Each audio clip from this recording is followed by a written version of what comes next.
వద్దులేండి, ఆ మాటలు వద్దులే మనం. అంటే నేను వంశీ గురించో ఇంకోళ్ళ గురించో కాదు, ఎవరినైనా సరే అంటాను.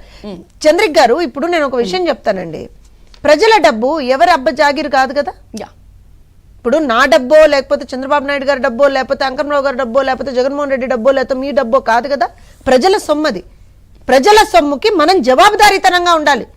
అధికారంలో ఉన్నప్పుడు మా మీద ఇప్పుడు చాలా మంది కోపం చేస్తున్నారు. మీరే చాలాసార్లు ఏమైనా చేతులు కట్టు కూర్చున్నారా, ఇదే డిబేట్ లో నన్ను 2-3 సార్లు అన్నారు. మీరు ఏమైనా చేతులు కట్టు కూర్చున్నారా అన్నారు. చేతులు కట్టు కూర్చోవడం కాదు, జవాబుదారీతనంతో ఉన్నాం. మేము ఒక పని చేసాము అని అంటే దానికి ఖచ్చితంగా ఒక జవాబుదారీతనం అనేటువంటిది మాది ఉంటుంది. దాంతో పాటుగా మీరు ఇద్దరు పేర్లే మెన్షన్ చేశారండి. ఇంకో కొంతమంది దుర్మార్గుల్ని మీరు మర్చిపోయారు. చెప్పండి, ఆ మర్చిపోయిన దుర్మార్గుల్ని కూడా నేను ఇవాళ రోజున గుర్తు చేయాలి కదా.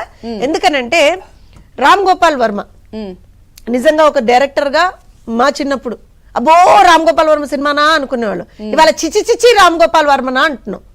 ఎందుకు అయిపోయింది ఇలాంటి పరిస్థితి అనంటే, అప్పుడున్నటువంటి అధికారంలో ఉన్నటువంటి పార్టీ ఎంత విచ్చలవిడితనంగా ఒక హేట్రెడ్ ని, ఒక కమ్యూనల్ ఏమంటారంటే what do we call hatred, అది ఎలా వాళ్ళు పెంచి పోషించారు అనడానికి రామ్ గోపాల్ వర్మ అనేవాడు నిలువెత్తు నిదర్శనం.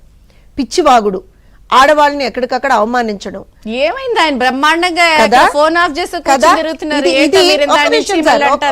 ఒక్క నిమిషం చంద్రిక్ గారు, ఇది రామ్ గోపాల్ వర్మ ఆనాడు చేసినటువంటి కొన్ని పిచ్చి పనులు. మరి అప్పుడున్నటువంటి ప్రభుత్వం ఎందుకు కళ్ళు మూసుకు కూర్చుందా, లేకపోతే చెవుల్లో సీసం పోసుకు కూర్చుందా, లేకపోతే ఏం చచ్చిందో వాళ్ళకి తెలవాలి. ఇదొకటి అమ్మా మీరు జూమ్ చేయండి, ఎందుకంటే ఈ దరిద్రుడు చేసినవన్నీ చూపించాలి కదా. ఇదొకటి ఎంత తమాషాలు ఆడా. నువ్వు డైరెక్టర్ అయితే ఏంటి, ఇంకోటైతే ఏంటి, ఇవన్నీ ఏంటి? What is all this non sense? ఇవన్నీ చేసినప్పుడు మేమేం చేసామంటే, నేను ఆ రోజున నేను I have to tell what we have done also. రాష్ట్ర వ్యాప్తంగా ఉన్నటువంటి వివిధ పోలీస్ స్టేషన్స్ లో ఆ రోజున కూడా మేము అప్రోచ్ అయ్యాం. చంద్రిక్ గారు అప్రోచ్ అయ్యి అతను ఇలా ఇబ్బందికరమైనటువంటి పోస్టులు పెడుతున్నాడు, ఆడవాళ్ళని అవమానిస్తున్నాడు, అండ్ ఆల్సో ఇది సింపుల్ గా అంటే ఎంత వల్గర్ లాంగ్వేజ్ యూజ్ చేస్తాడు రామ్ గోపాల్ వర్మ. నాకు నిజంగా సిగ్గు అనిపిస్తుందండి. ఇలాంటి వాళ్ళని ఫిల్మ్ ఇండస్ట్రీలో కూడా ఎలా అకామిడేట్ చేయగలుగుతున్నారు, ఎలా యాక్సెప్ట్ చేయగలుగుతున్నారు అనేది కూడా నాకు తెలియదు. అయితే ఆ రోజున కూడా మేము ఏం చేసామంటే చంద్రిక్ గారు, this is a copy of the complaint that I have launched. ఇది నేను పర్సనల్ గా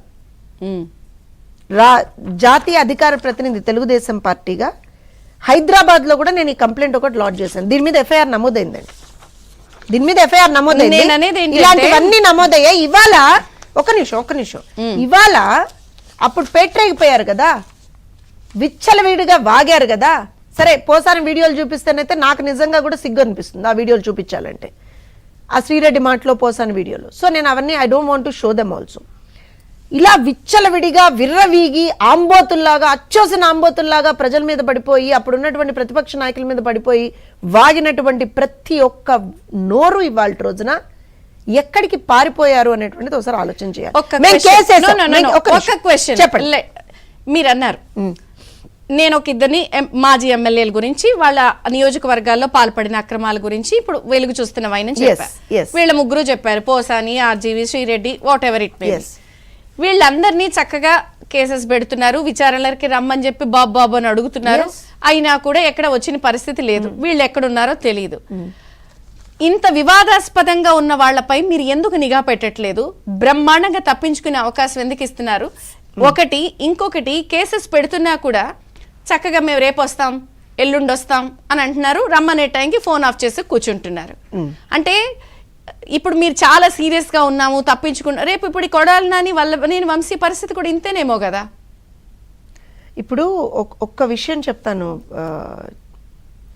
ఎందుకంటే వీళ్ళ ముగ్గురు ఒక ఎత్తు అయితే, వీళ్ళిద్దరూ అనుచితంగా మాట్లాడటంతో పాటు అక్రమాలు, వాళ్ళు వ్యవహారం స్టేట్ అంతా చూశారు. ఆడవాళ్ళు అనేక సందర్భాల్లో మాట్లాడలేనటువంటి జుగుప్సాకరమైన భాష మాట్లాడారు. చంద్రిక్ గారు, నేను అంటే కొంత ఇబ్బందికరమైన నేను చెప్తాను వినండి. ఎవరికైనా సరే ఇప్పుడు మనము ఒక వ్యవస్థలో ఉన్నామండి. ప్రతి వాళ్ళు ఇప్పుడు మీకు గుర్తుంటే కసబ్ ఉన్నాడు కదా, కసబ్ కి కూడా కొన్ని ఆ రోజున కొన్ని ప్రివిలేజెస్ దక్కలేదా? సో ఎవరికైనా సరే, ఎంత నిందితుడికైనా సరే కొన్ని ప్రివిలేజెస్ అనేటువంటివి ఉంటాయి.